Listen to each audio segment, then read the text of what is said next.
do you think there's more candles in the world now than there were in the year 1800? Like, I'm thinking it could go either way. On the one hand, candles were the main artificial light source for centuries. I mean, you had to use a candle if you wanted to do nighttime work or even read on a foggy, overcast day. But on the other hand, we've developed such an enormously efficient infrastructure for the production of all manner of indulgent and gratuitous luxuries that I wouldn't be surprised, and am increasingly convincing myself, that there exist far more candles in the world now being used to make things smell good than there were 200 years ago being used for essential functions of life. And that's kind of blowing my mind a little bit, though that's easy to do because, it is 3 a.m. Without even thinking about it too much, we transitioned the only practical resource we had to do battle against an engulfing, terrifying darkness which came for us every night into the purest form of luxury known to mankind throughout our short history: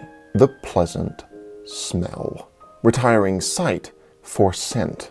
But to the extent that such dramatic and unexpected evolutions in daily life could arguably separate us as a species from our ancestors, there is one thing about candles that humans across time unavoidably realize: their inevitable yet measurable finality.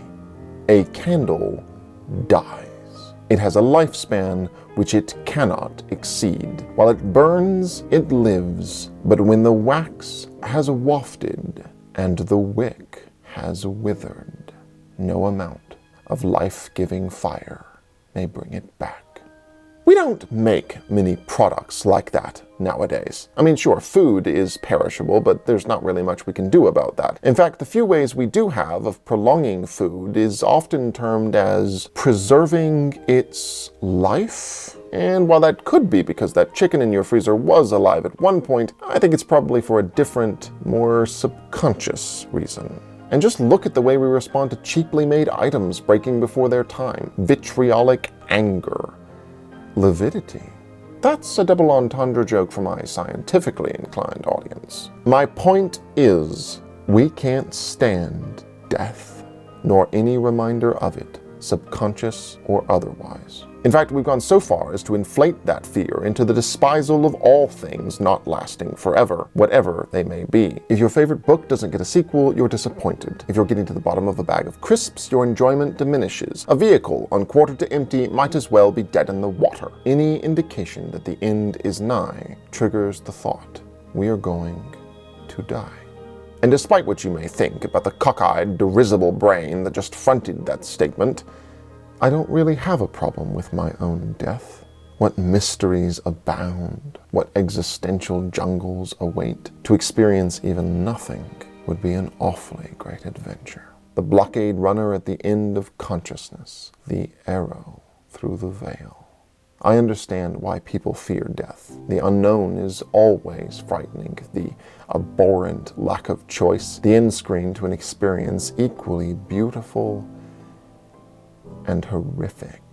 And worry has never been a conscious choice. To simply will oneself out of fear is impossible, nor does the faucet of indiscriminate truth become a fire hose simply because you jiggle the tap. You don't get the answers you want just because you want them. But I can tell you why I don't fear it. And no, I'm not about to go into some religious crackpot theory or cultist monologue, despite my general disposition. I don't fear it because I can't control it. It is simply not up to me. It is not up to anyone. It is one of the only things in my entire life that exists by effectively chaotic, random chance.